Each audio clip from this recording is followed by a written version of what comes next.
Assalamualaikum warahmatullahi wabarakatuh. Pada kesempatan kali ini, saya ingin menjelaskan tentang pendidikan masa kekuasaan Turki Utsmani.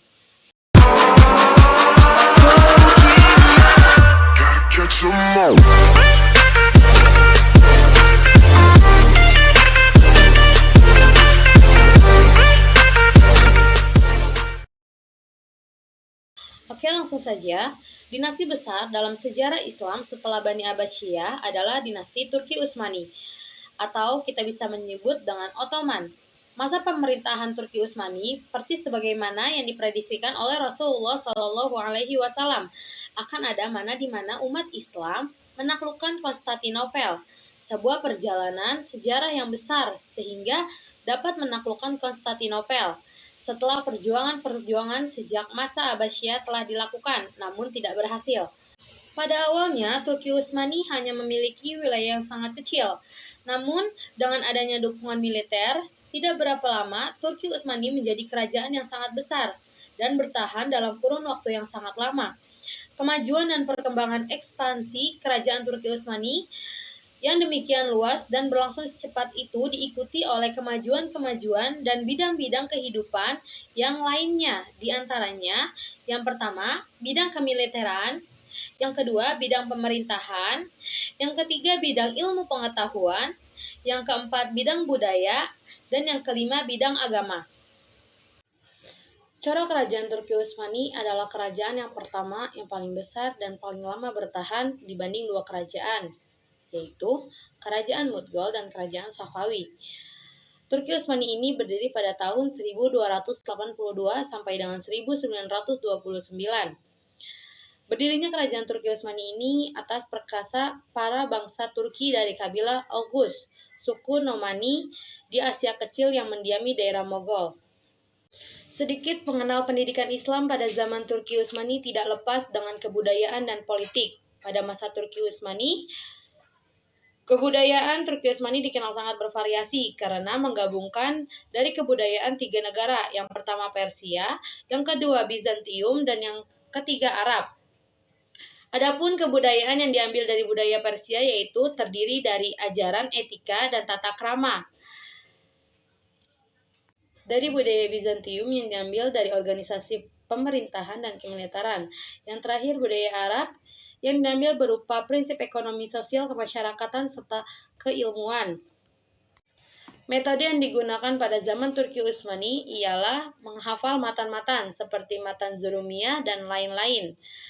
Pada masa pembaruan terdapat perubahan metode, yaitu para siswa diberikan kebebasan dan berkesenian dan berdiskusi. Pada masa itu banyak siswa yang keluar negeri untuk menuntut ilmu dan sekembalinya mereka membawa banyak sekali perubahan. Di era Utsmani, pendidikan sudah dimulai ketika anak-anak Turki berusia 5 tahun. Setiap anak-anak mengenyam pendidikan dan pengajaran dasarnya di sekolah yang disebut dengan Sibyan, Mektepleri, atau sekolah dasar. Sekolah dasar itu merupakan kelanjutan dari sekolah yang dikenal dalam Islam sebagai kutab. Adapun pendidikan yang mempengaruhi sosial, adanya pendidikan dapat mempengaruhi sosial yang mana perubahan sosial nantinya akan berfungsi. Yang pertama, melakukan reproduksi budaya, yang kedua, difusi budaya, yang ketiga, mengembangkan analisis kultural terhadap kelembagaan tradisional, yang keempat, melakukan perubahan atau modifikasi tingkat ekonomi sosial. Selanjutnya, hubungan antara pendidikan dan politik bukan sekadar hubungan saling mempengaruhi, tetapi juga hubungan fungsional. Lembaga-lembaga dan proses pendidikan menjalankan sejumlah fungsi politik yang signifikan.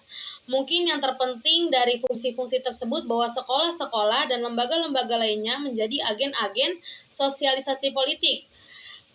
Lembaga-lembaga pendidikan menjadi tempat di mana individu, terutama anak-anak dan generasi muda, mempelajari sikap-sikap dan perasaan tentang sistem politik. Yang terakhir, pendidikan yang mempengaruhi kebudayaan. Pendidikan dan kebudayaan sangatlah terkait, yaitu dengan pendidikan bisa membentuk manusia atau insan menjadi berbudaya, dan dengan budaya bisa menuntun manusia untuk hidup yang sesuai aturan atau norma yang dijadikan pedoman dalam menjalani kehidupan. Katakan, seperti di Suriah, di bawah pimpinan Kurdi Jumbulat, Di Libanon, di bawah pimpinan Zi Amir Fahrudin dan dengan negara-negara tetangga, terjadi perperangan seperti Venetia tahun 1645 sampai 1664 Masehi dan dengan Shah Abbas dari Persia. Dari uraian tersebut, diketahui bahwa kelemahan para sultan yang memimpin membuat Turki Utsmani sangat rentan dengan terjadinya degradasi. Betapa tidak, wilayah kekuasaan yang sangat luas tanpa ditunjang oleh kemampuan atau kecakapan pemimpin. Pada gilirannya berimplikasi pada lemahnya kekuatan politik, bahkan membawa efek buruk pada perekonomian dan berbagai sendi kehidupan sosial umat. Kondisi Turki Utsmani umumnya dialami dinasti-dinasti sebelumnya, sekaligus menjadi faktor penyebab mengalami kemunduran dan akhirnya runtuh. Mungkin hanya ini saja yang bisa saya sampaikan, kurang lebihnya dari saya mohon maaf. Wassalamualaikum warahmatullahi wabarakatuh.